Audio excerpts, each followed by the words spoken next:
Hello everyone, this is Mel here. Welcome back to my channel. So today we are going to take a look at Courier. So Courier is a solo adventure RPG, and this is a print and play game that you can find on itch.io. This is a self-printed copy, as you can see. I've just snitch bind it, and this is a game about survival in the Wasteland, and as you can see, it is a hex crawl based game. So let's take a look quickly at what is the story about. So, welcome to the new North America, Courier. People around here call it a wasteland, a barren land full of inhospitable nature, people and wildlife, and don't get me started on the strange, anomalous activities popping up. Seems that everything is out to make life hard for those trying to make something from what little is left.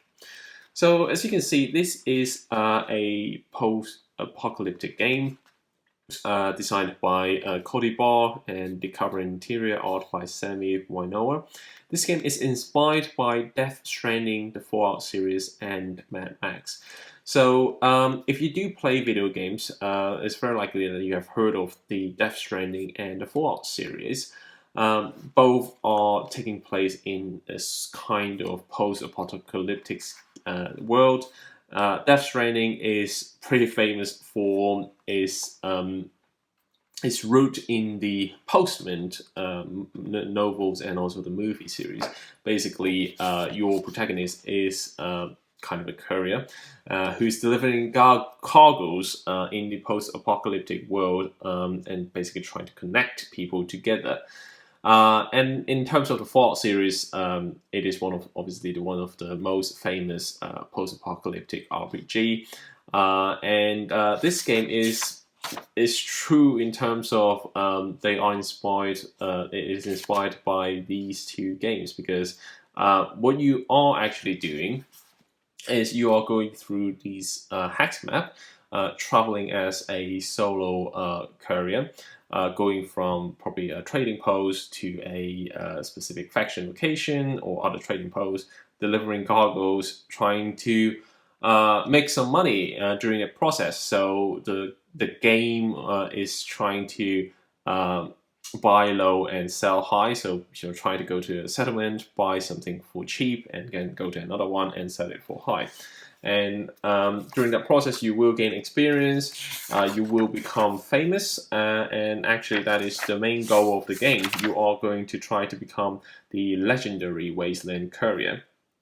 And during that process, you will obviously have lots of encounters, there will be enemies, and you will also encounter a load of factions. And you can see these are the different factions. So there are 6 in the game.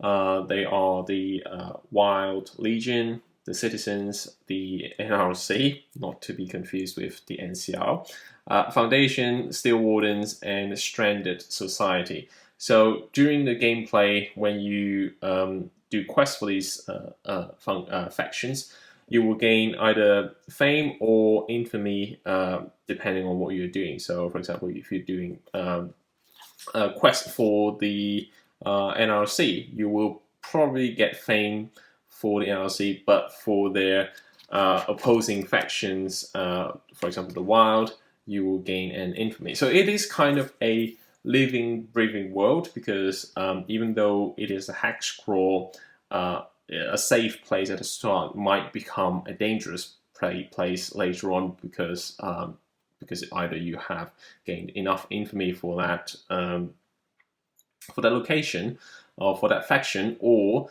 for whatever reasons the map just get changed by event that happened in the game. So this is a very straightforward game. All you need to do is basically create a character, and the character is very simple. You don't have any stats in this game. You do only have 4 kinds of equipment. You have protection, which will basically either increase your damage resistance or your health points. And then you have a rake, which is probably what you use to transfer a cargo. You start with the rusted ones, which means that you can carry up to 6 cargoes and also 1 artifact.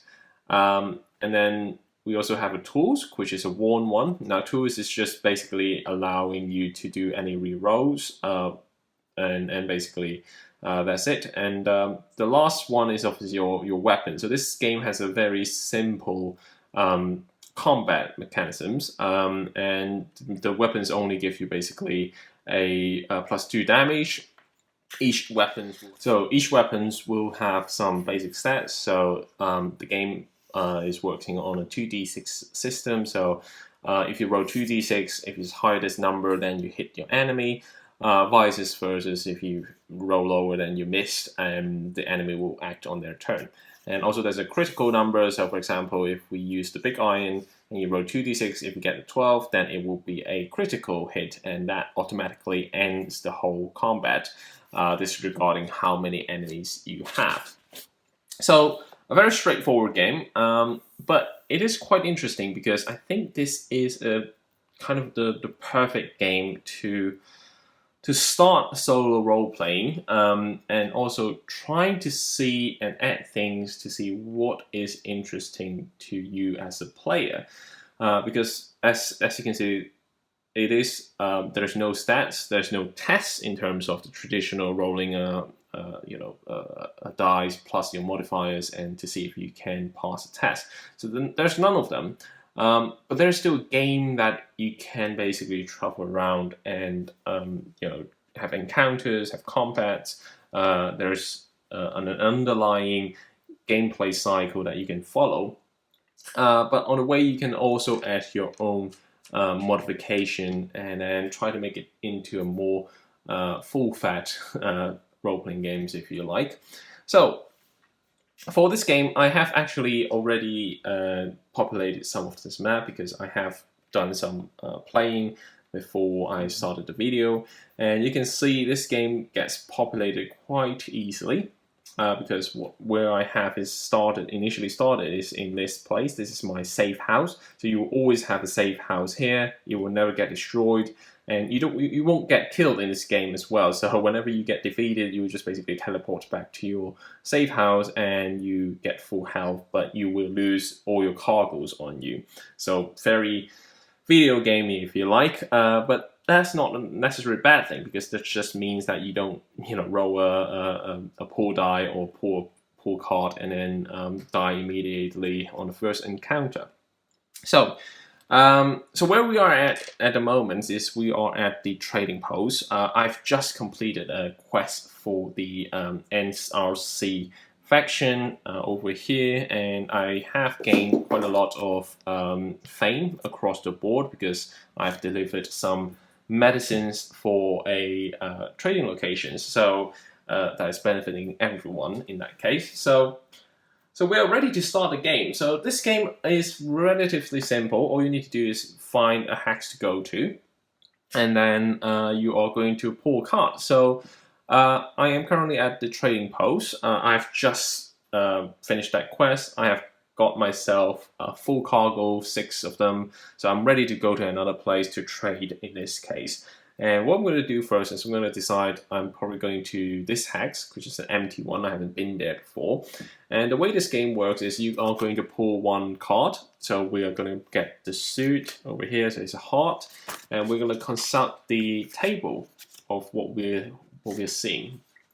So we're going to roll a die. So under the heart, so 2. A large trading post. So as you can see, this game doesn't have lots of description over here. It's just saying it's trading post, large, so it's occupying 2 hexes.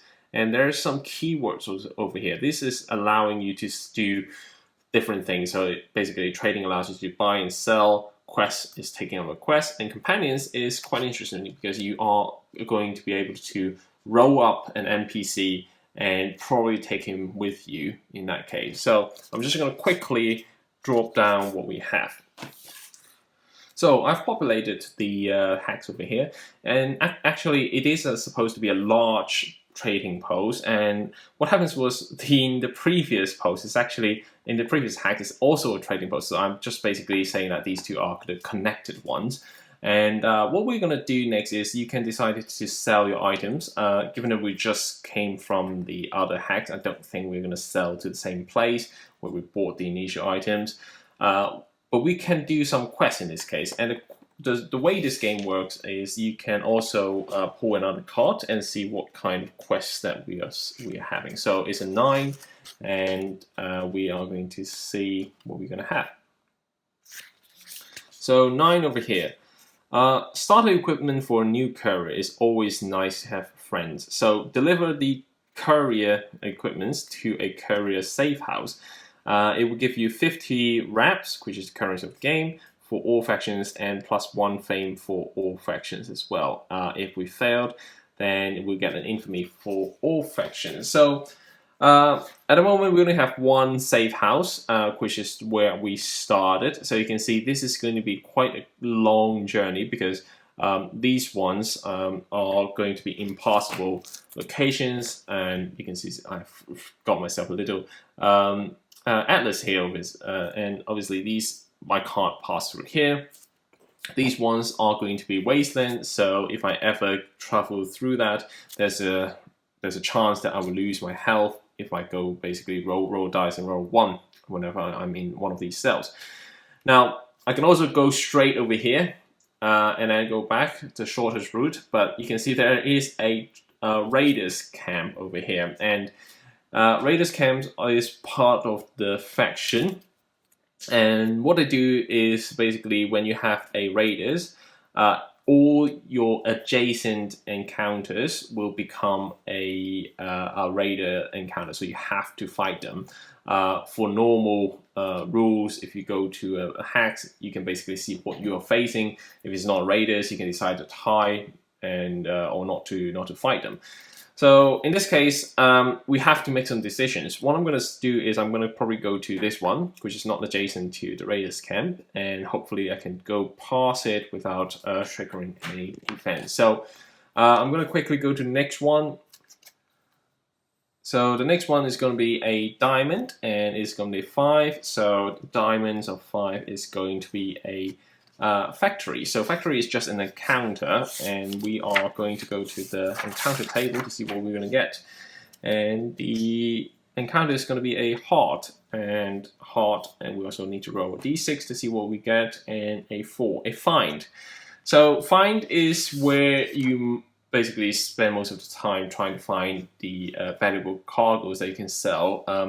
In this case, because we are already full, so it's not going to be too much benefit for us, but we're still going to roll it because there's a chance to get some reputation and also trinkets in that case, but we'll see. Which is a 9, which is just 2 cargoes. Unfortunately, we are full, so nothing else we can do. So we are basically just at this place at the Star Drop Crossing, which we find an old factory. Unfortunately, there's nothing we can gain. So what we're going to go to next is to the Wasteland, and we'll see.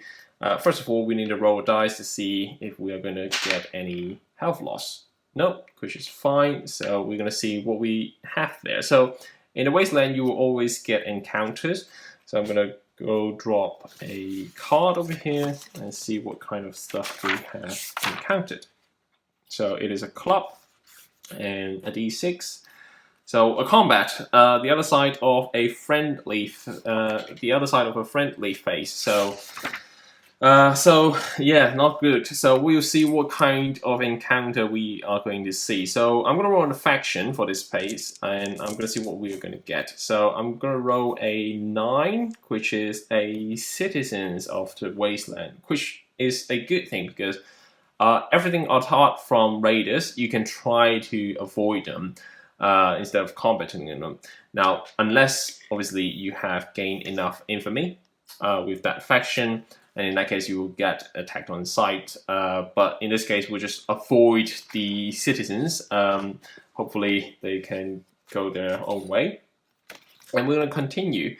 So we can go to the farmstead again. So this farmstead allows us to trade. So this is a good time to talk about how this game works in terms of the trading.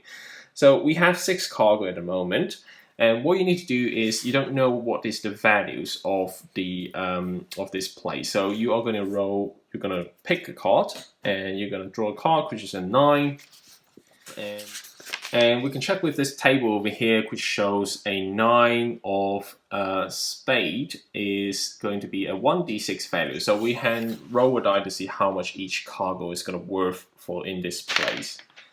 And that is going to be a 6. That's perfect, because what we can do is we can sell 6 of them and gain 36 reputations, and we're going to do just that. So we were at 58, and now we are at 94.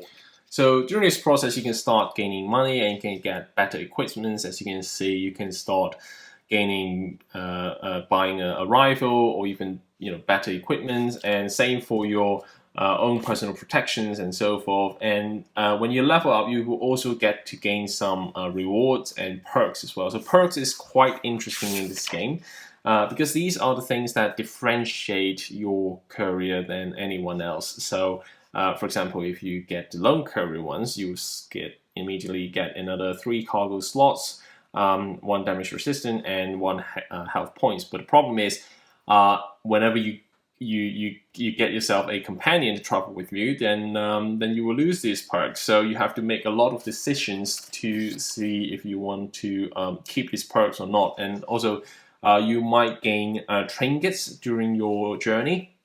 And these are little things that, again, will give you some specific bonus.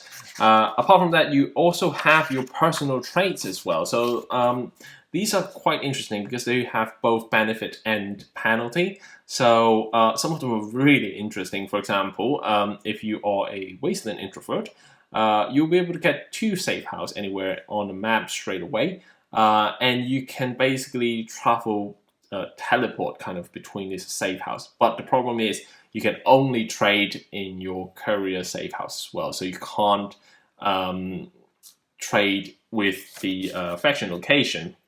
Kind of like, if you're ordering on Amazon's, I guess. you no longer go to shops to buy and stuff, but you will just basically go between your homes.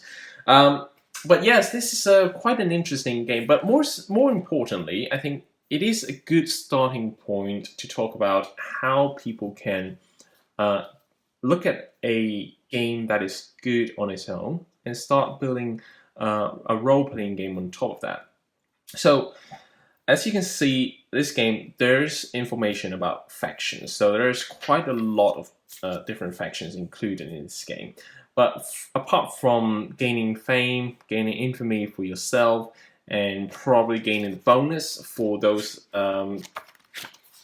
specific factions, the factions themselves don't really do anything else. So in this case, you can easily modify it, probably doing something similar to the Year Zero engine games, where you probably start looking at the tensions between the different factions. So, for example, over here you can see the Raiders camp is located directly next to the NRC factions, which is supposed to be the cops of the Wasteland. So it makes sense that there will be some tensions between them. And the way that I'm going to do this game is that I'm going to say that for every round, every hex that I travel, I'm going to roll 1 dice, and if I get a 1, then the faction will be intensified.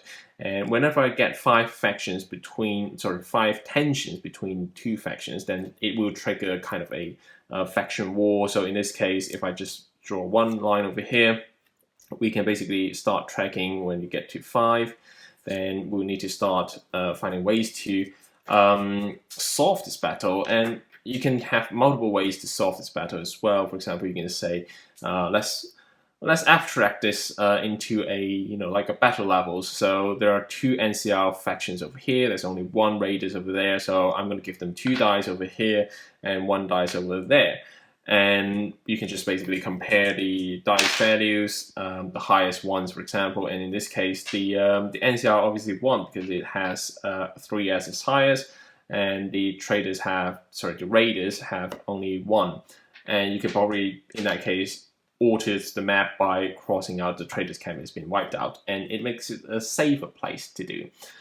Similarly, in this game, obviously there's no statistic involved in terms of any testings, and there's no typical Oracle system. And again, you can see that while this game is using these suits of cards, it's not completely using it in everywhere. So for an encounter, you're normally just taking the suit and then roll in another die to see what it is. So you can easily include the card-based Oracle system that we have learned from the Drifters game, sorry, the Nomads game, and easily just do it the same way. So in that game, you can easily divide an action into 4 categories: it's logical, illogical, impossible, or just a common thing. In that case, if it's illogical thing, then you just pull 1 card. If it's a black suit, you will succeed. If there's a red suit, then you will fail. And the more difficult ones will require you to pull more cards. And if there's any red suits in there, then you will fail. So back to our example, if we're gonna say that if can the NRC factions wipe out the traders, I'm gonna say probably. It's maybe logical, maybe illogical. I'm gonna pull 2 cards, and if there's any reds, then they won't completely wipe them out. So let's see. So first one is a black one, and the second is a black one. So so in this case, they did wipe out that faction, and we can just basically cross it out and go on our own way. So this is a very interesting game. This is not a very it's not the cheapest game. It is $10, I think, on HIO. You still have to print it out, but there's actually also a physical copy as of today from its Kickstarter back last year. I think it's $25, including post to anywhere in the world, and that will give you this this booklet and also some extras as well. So I think that is a very good deal. This is a very fun game, especially if you are into the Fallout series, because it is not a very serious post-apocalyptic game. It is kind of wacky. And just to give you an example, one of the quests is to deliver a piece of pizza. So you're going to deliver pizza to the nearest faction location. So someone ordered pizza and you have to deliver it. And obviously you have to deliver it within time, otherwise the pizza will get cold and people will not be very happy. So that's pretty much it. I do enjoy this game. It's quite a fun game. There's not a lot of skills involved. It's not a very complicated system, and that is a good place to start if you want to add in your own system and try to make it into your own role-playing game. So that's it. That's Courier. I will talk to you guys next time. Bye-bye.